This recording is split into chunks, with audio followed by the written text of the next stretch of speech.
Hello, कैसे हो आप सभी। आज हम अपना आ, जो हमारा 10वां अध्याय है उस पे पेज नंबर 266 करेंगे। एकजुट की इतिहास। एकजुट के इतिहास के साथ इसके अंदर पूरा का पूरे लेसन को समराइज, यानी कि अब जो आपने पूरे लेसन में सीखा है उसका एंड में जाके एक तरह से ये समरी समझते हो ना, जैसे बिल्कुल एंड में आके आप ये चीज़ कर लो आपको पूरा लेसन आ जाएगा, तो वो चीज़ है। तो स्टार्ट करते हैं। एकजुट की इतिहास। सामान्य भिन्नों की तरह सामान्य पूर्णांक कौन से थे? -3, -2, 0, 1, 2, 3। वो शून्य और ऋणात्मक संख्याओं सहित की कल्पना और प्रयोग एशिया में पहली बार हमारे हजारों वर्ष से पूर्व करते आ रहे थे। इसके पश्चात आधुनिक समय में यह अंतर संपूर्ण विश्व में फैल गई। पहले हमारे यहाँ पर इसका इस्तेमाल होता था, बाद में पूरे विश्व में ये फैल गया। आगे ऋणात्मक संख्याओं के उपयोग का पहला ज्ञात उदाहरण लेखांकन के संदर्भ में है कि एशिया में सबसे पहले होता था, जहाँ पे हम हिसाब किताब, यानी उस जगह जहाँ पे अकाउंट्स का काम होता था वहाँ इसका इस्तेमाल करते थे। चीन के सर्वाधिक गणितीय कार्यों में चैप्टर्स ऑन मैथमेटिक्स का अध्याय 9 पता नहीं जिन हैंग संशु है, जो प्रथम द्वितीय शताब्दी ईस्वी तक पूरा हो गया था। तो यानी उस वहां पे इसको इस्तेमाल किया जाता था। इस अध्याय में घनात्मक और ऋणात्मक लाल और काली छड़ी द्वारा दिखाई जाती थी। लाल है तो लाल और काली छड़ी द्वारा, लाल है तो घनात्मक और काली है तो ऋणात्मक। ठीक उसी तरह जैसे हमने लाल और हरे टोकन का उपयोग करके दर्शाया था, जैसे हमने लाल और हरा टोकन वाला क्वेश्चन किया था वैसे। प्राचीन काल में भारत में भी लेखांकन की संस्कृति अत्यंत व्यापक थी।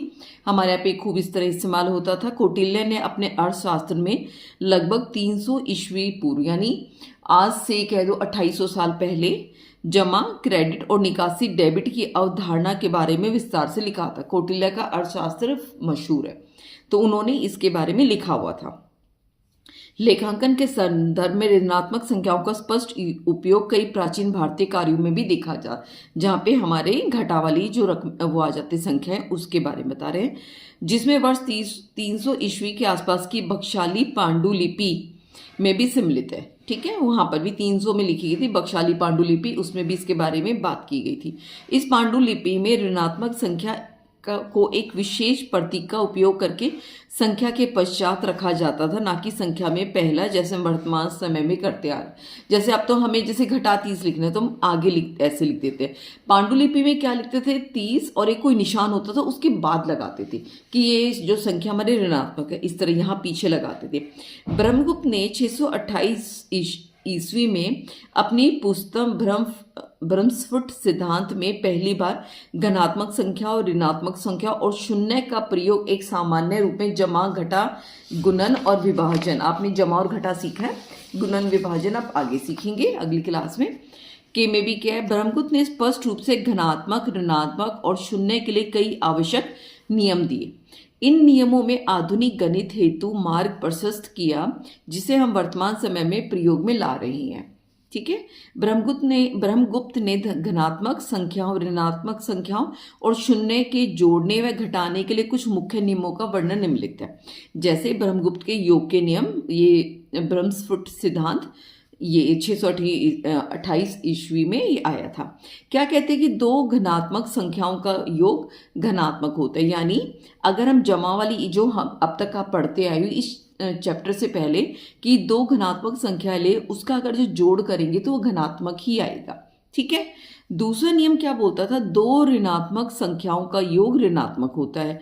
दो ऋणात्मक को जोड़ने के लिए दोनों संख्याओं के बिना चिन्ह को जोड़ते हैं, तब प्राप्त परिणाम के सामने ऋणात्मक चिन्ह लगा देते। जैसे आपको बताया था, अगर दोनों घटाकी हैं तो हम क्या करेंगे, बिना कोई नियम देखे, बताया था ना, एक जैसी चीज होती है उनको हम जोड़ देंगे, फिर बाद में हम घटा का निशान लगा देंगे। एक तीसरा नियम क्या है? एक धनात्मक एवं एक ऋणात्मक संख्याओं को जोड़ने के लिए बिना चिन्ह के बड़ी संख्या में से छोटी संख्या को घटाएं और प्राप्त परिणाम पर बड़ी संख्या का चिन्ह लगाएं। जो अभी तक सिखाया था, क्या है कि एक जमा है, एक घटा है, तो बिना चिन्ह देखे बड़ी में से छोटी को हम घटा देंगे। ठीक है, जो उत्तर आएगा, जैसे 5 में से 3 घटाए, उत्तर 2 आया, जो बड़ी संख्या का चिन्ह होता है वो हम लगा देंगे। बड़ी का घटा है तो घटा लगा दिया। इसी तरह 2 घटा 3 है तो एक जमा है, एक घटा है, घटाया तो एक, और आगे हमने एक घटा का निशान लगा दिया, बड़ी पे ये है। इसी तरह ये वाला एक संख्या और उसके प्रतिलोम का योग शून्य होता है। प्रतिलोम बताया था ना, वही संख्या, लेकिन हम उसका चिन्ह बदल देंगे। अगर जमा है तो घटा कर देंगे, घटा है तो जमा कर देंगे। तो 2 और उसके प्रतिलोम में जोड़े तो हमें शून्य मिलता है हमेशा। किसी और संख्या में शून्य का योग वही संख्या होती है, शून्य जोड़ दें तो हमेशा उत्तर हमें वही संख्या। अगर घटा 2 में शून्य जोड़ा, घटा 2 मिल गया। 0 में शून्य जोड़ा था, हमें शून्य मिल गया। अब घटाने के लिए ब्रह्मगुप्त के नियम, फुट सिद्धांत है, ठीक है। इसमें भी ये 5 घटाने के। एक बड़े घनात्मक में से छोटा घनात्मक घटाया जाए तो परिणाम घनात्मक होता है। बड़ी घनात्मक संख्या से छोटी घनात्मक संख्या घटाएंगे तो हमारा उत्तर घनात्मक होगा। छोटी घनात्मक में से एक बड़ा घनात्मक घटाया जाए तो परिणाम ऋणात्मक होता है। कि छोटी में से हम बड़ी घटाएंगे तो उत्तर हमारा जो आएगा घटा करने ऋणात्मक आएगा। एक ऋणात्मक संख्या को घटाना इसके संगत घनात्मक संख्याओं को जोड़ने के समान है। कैसे? कि अगर आप 2 में से एक ऋणात्मक संख्याओं को जोड़ो तो ऐसा है, इसका जो प्रतिलोम है वो क्या होता है, यानी इस घटा का जो हम उल्टा करते जमा, तो ऐसा है जैसे इन 2 संख्या, भाई क्या है, 2 में से अगर आप घटा कर रहे हो घटा वाला, तो ऐसा ही है इसका जो जमा वाला हिस्सा है वो जोड़ देना। जैसे 2 जमा 3, यानी ये घटा घटा मिलके जमा हो जाती है। एक संख्या को स्वयं में से घटाना शून्य प्रदान करता है, यानी 2 में से 2 को घटाए 0, घटा 2 से घटा 2 घटाए तो 0, ठीक है। उसके बाद 5वां सिद्धांत क्या कहता है, एक संख्या में से शून्य को घटाने पर वही संख्या प्राप्त होती है। जैसे घटा 2 में से हमने 0 घटाया, हमें वही संख्या मिल गई, या 0 में से घटाए 0 मिल गए। शून्य में से किसी भी संख्या को घटाने पर हमें इसका प्रतिलोम प्राप्त होता है, यानी 0 में से आपने घटा 2 घटाया तो हमें इसका 2 यानी प्रतिलोम मिल गया, ठीक है। अगर शून्य घटा रहे हैं तो वही संख्या रहेगी। अगर आप शून्य में से घटा रहे हैं, समझ गए ना, अगर आपने शून्य घटाया है वही संख्या, और शून्य में से घटाया है तो आपका उसका प्रतिलोम मिलेगा। जैसे इसमें शून्य घटाए वही संख्या मिल गई, शून्य में से घटाए तो आपको प्रतिलोम मिल गया। जब आप इस एक बार ब्रह्मगुप्त के नियमों को समझ लेते तो आप किसी भी घनात्मक संख्या, ऋणात्मक संख्या और शून्य को जोड़ना और घटाना कर सकते हैं, जो हमने सीख लिया। ये हमारा, आइए पता लगाइए, पूरी 6ठी क्लास का सबसे आखिरी है ये। क्या आप ब्रह्मगुप्त के नियमों को, बेला की मजेदार इमारत याद है? बेला की मजेदार इमारत जिसमें ऊपर गए थे खिलौना का आता था, नीचे टीवी सेंटर, इस तरह चलता रहता था। या संख्या रेखा, संख्या रेखा कौन सी थी, लंबी लाइन खींचो 0 1 2 3 इस तरह करके के अनुसार स्पष्ट कर सकते हैं। हाँ बिल्कुल कर सकते हैं, वो मैं अभी आपको करके दिखाऊंगी। दूसरा क्या है, प्रत्येक नियम के लिए स्वयं के उदाहरण दीजिए। मैं आपको प्रश्न नंबर 1 और 2 इकट्ठा करा दूंगी कि हम इसका नियम भी स्पष्ट करते चलेंगे और साथ में अपना उदाहरण भी लेते चलेंगे, ठीक है। जैसे मैंने लिख लिया है पहला, ये हमारी बेला की मजेदार इमारत थी, ये भी लिख लिए ताकि हमें आसानी हो उसमें से देख के करने में, ठीक है, क्योंकि हमें बेला की मजेदार इमारत को भी तो इस्तेमाल करना पड़ेगा ना। अब जैसे पहले हमारा था नियम, ब्रह्मगुप्त के योग के नियम में पहला नियम था हमारा, 2 घनात्मक का योग घनात्मक होता है। जैसे 2 जमा 3 5। अब आपको याद है जब हम जमा किया करते थे, जब बेला की इमारत कर रहे थे, तो हमारा क्या होता था, अगर हम जहाँ पर खड़ा है प्रारंभिक स्थिति, उसमें अगर हम गति जोड़ दें तो हमारी लक्ष्य स्थिति मिल जाती थी, ठीक है। हम इस वाली चीज़ को यूज़ करेंगे। प्रारंभिक स्थिति में जहाँ पहले खड़े हो, आपने लिफ्ट में ऊपर का बटन दबाया, नीचे जाने का बटन दबाया, जो गति दी, उसके बाद जहाँ आपको जाना है पहुँच जाओगे, ठीक है। पहला क्या था, 2 घनात्मों का योग घनात्मक होता, हमारा पहला ये वाला नियम है, ठीक है। इन्होंने उदाहरण दे रखा था, जैसे 2 जमा 3 बराबर है 5। हम 2 में इधर देखें, ये देखो ये 2 है, 2 में क्या है हमारा कला केंद्र, उसमें हमने जमा की 3 गति, यानी ऊपर, जमा का मतलब हम, ये देखो जमा का मतलब ऊपर जाएंगे, घटा का मतलब हम नीचे आएंगे। जब हमने 3 की गति दी, यानी हम यहाँ पर खड़े हैं कला केंद्र में, 3 बटन दबाए हमने, जमा 3 की गति की, 1 2 3, हम किस में पहुँच गए, खेल कक्ष में, जो हमारा उत्तर जमा का 5 है, ठीक है। ये हमारा क्या हो जाएगा, हम इसमें पहुँच गए खेल कक्ष में। ये हमने बेला की मजेदार इमारत में किया, और जो बिल्कुल सही हमारा मैच कर रहा है। दूसरे में क्या है कि हम 2 पर खड़े हैं, यहाँ पर हमने जमा 3 की गति की, तो हम इस तरफ जाएंगे 1 2 और 3। हम कहाँ पर पहुँच गए? 5 पर, हमारे उत्तर के हिसाब से। उदाहरण क्या करते हैं, मान लो हम दो धनात्मक संख्याओं को जोड़ते हैं, 1 और 3। एक हम कहाँ खड़े हैं? भोजन कक्ष में खड़े हैं, ठीक है। ये देखो भोजन कक्ष है, उसमें अगर हम 3 जोड़ देंगे, यहाँ पे खड़े हैं 1 2 3, हम किस में पहुँच जाएंगे? 4 में, आइसक्रीम सेंटर पे, ठीक है। यही पूछेंगे ना, 1 में आइसक्रीम सेंटर कि यानी भोजन कक्ष में खड़े हैं, हमने 3 जमा का बटन दबाया, ऊपर 3 बार ही जाना है, 1 2 3, और जो हमारा बन गया जमा का 4, और ये हमारा धनात्मक ही उत्तर आ गया। अगर हम रेखा संख्या पे देखें, हम 1 पे खड़े हैं, जमा का 3 करेंगे, 1 2 3, जो हमारा उत्तर हो जाएगा जमा का 4, जो हमें मिल गया यहाँ पर, ठीक है। ये आपका पहला वो था। दूसरे में क्या बोला था कि दो ऋणात्मकों का योग ऋणात्मक होता है। जैसे आप घटा 2 में थे और आप नीचे की तरफ जा रहे हो, गति आपने नीचे की थी, घटा के, और उत्तर आया था हमारा घटा का 5। चेक करते हैं, घटा का 2, ये देखो ये वीडियो गेम है, इसमें आप और नीचे चले जाओगे, 1 2 3, किस में पहुंच गए आप? डायनासोर। डायनासोर का हमारा क्या था? घटा का 5, और ये देखो यही आ रहा है, हम कहाँ पहुंच गए? डायनासोर वाले में, ठीक है। अब आप रेखा संख्या पे सीखिए, आप यहाँ खड़े हो, ठीक है। घटा का मतलब आपको इस तरफ जाना, आप इधर कूद के जाओगे, 1 2 और 3, किस पर पहुंच गए? घटा के 5 पे, जो हमने, हमारा जो लक्ष्य था घटा का 5 वो आ गया। उदाहरण में हम घटा का 1 घटा का 2 जोड़ते हैं। घटा के 1 में कहाँ हो आप? खिलौना स्टोर पे हो। आपने और 2 घटा किया, 1 और 2, आप किस पे पहुंच जाओगे? सिनेमा केंद्र में, और जो है हमारा घटा का 3, जो हमारा ऋणात्मक ही आ रहा है, हमारा उत्तर आ जाएगा। और आप कौन से में पहुंच जाओगे? घटा 3 में, सिनेमा केंद्र में, ठीक है।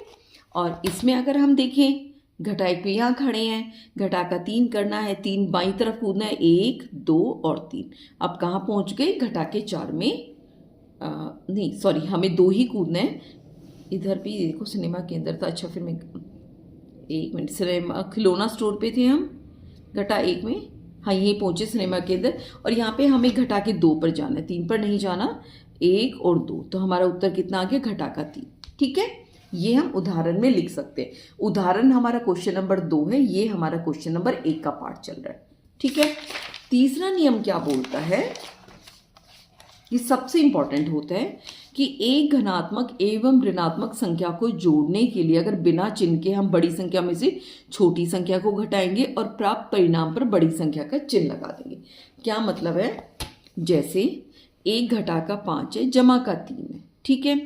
तो इसमें हम पहले हम इसमें क्या होगा, नियम के अनुसार 1 घटाए 1 जमा है, इनको आपस में घटा करेंगे, 5 में से 3, 2 बचा, जो बड़े का चिन्ह है वो लगा देंगे हम घटा के 2। अब इसमें करके देखते हैं क्या हमारा सही जा रहा है। हम डायनासोर यानी घटा के 5 में खड़े हैं, जमा का 3 करना है यानी ऊपर जाना है, 1 2 3, हम घटा के 2 वीडियो गेम में पहुंच गए, जो हमारा उत्तर सही मैच कर रहा है, ठीक है। ये हम पहुंच गए वीडियो, क्या था? वीडियो गेम में। अब इसमें भी आप करके देखो, अब घटा के 5 खड़े हो, जमा 3 करना है, 1 2 और 3, आप घटा के 2 पर पहुंच पा रहे हो। यानी जो नियम दिए हमारी बेला की मजेदार इमारत में भी काम कर रहे हैं और हमारी रेखा संख्या पर भी काम कर रहे हैं। इसका उदाहरण क्या लिख सकते? घटा का 3 जमा का 1, दोनों दूसरे चिन्ह है, 1 घटा है 1 जमा है, इनको आपस में घटा करेंगे, 3 में से 1 गया, बचा 2, जो हमारा बड़े वाला है उसका हम चिन्ह लगा देंगे, तो क्या बन जाएगा?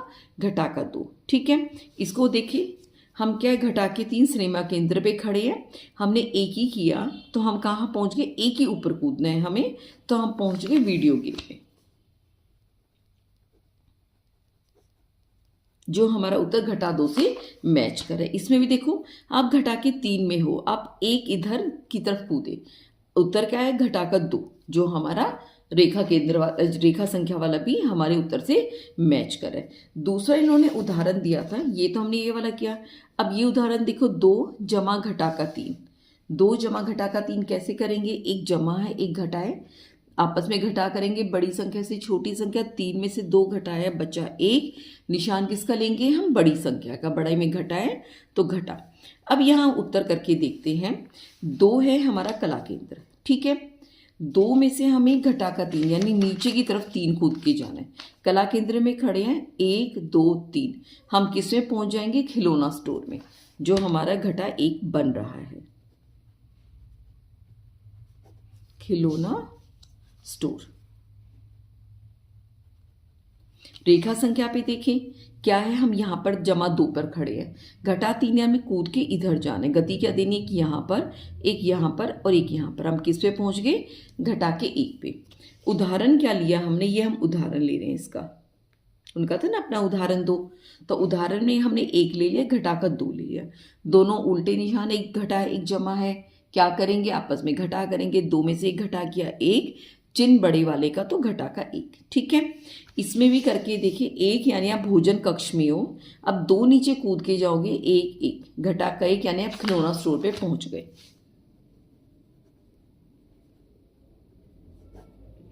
खिलौना स्टोर पे हम पहुंच जाते हैं। अगर हम इसको रेखा संख्या पे देखें, आप यहाँ पर खड़े हो, घटा 2 करनी है, यानी आपको बाईं तरफ 2 कूद लगानी है, पहली कूद दूसरी कूद, कहाँ पर पहुंच गया, अब घटा के 1 पे, जो हमारा उत्तर सही मैच कर रहा है, यानी रेखा संख्या भी इसी के हिसाब से चलती है।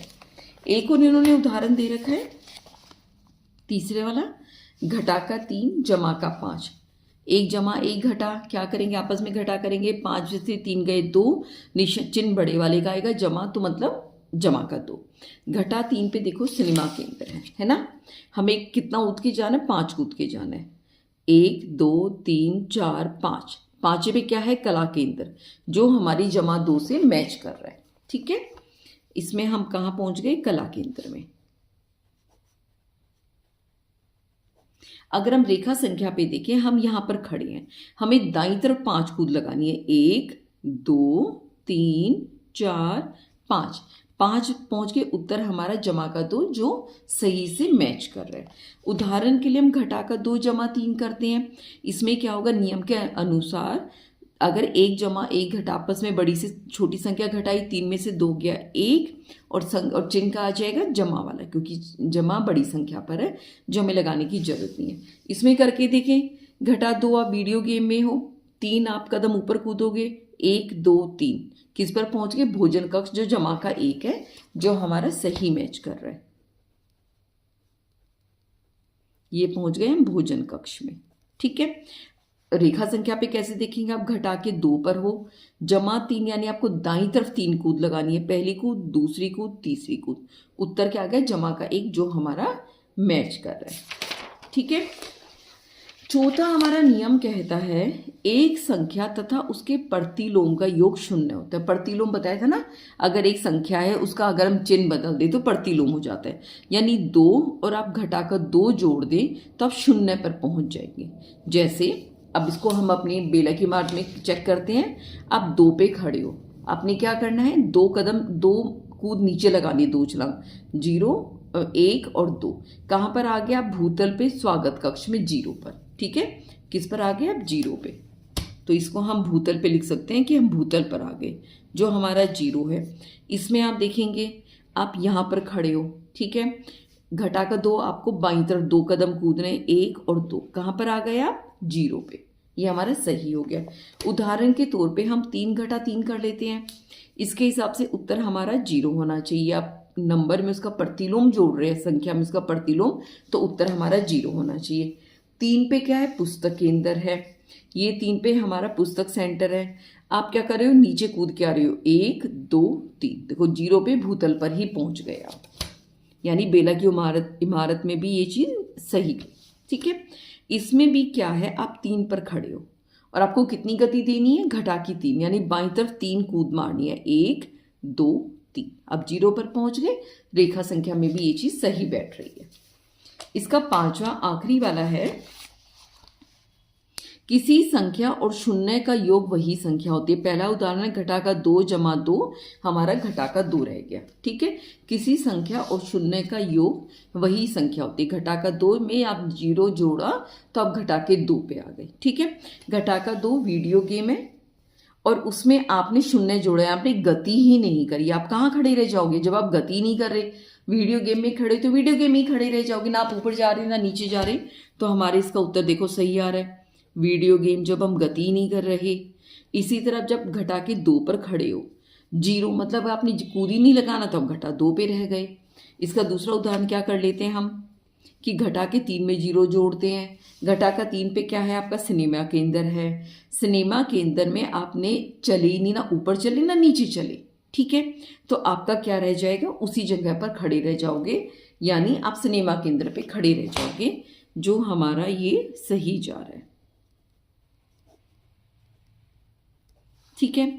अब इसमें जैसे आप घटा के 3 पे खड़े हो, आपने कोई कूद ही नहीं करी, 0 कूद कर रहे तो आप घटा के 3 पर ही खड़े रह जाओगे। रेखा संख्या पर भी सही है।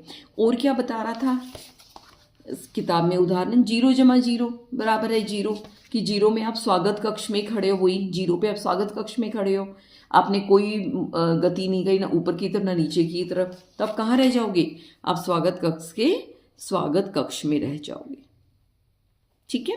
यानी 0 पे खड़े हो तो आप 0 के 0 पर ही रह जाओगे, ठीक है, जो हमारा उत्तर सही मैच कर रहा है।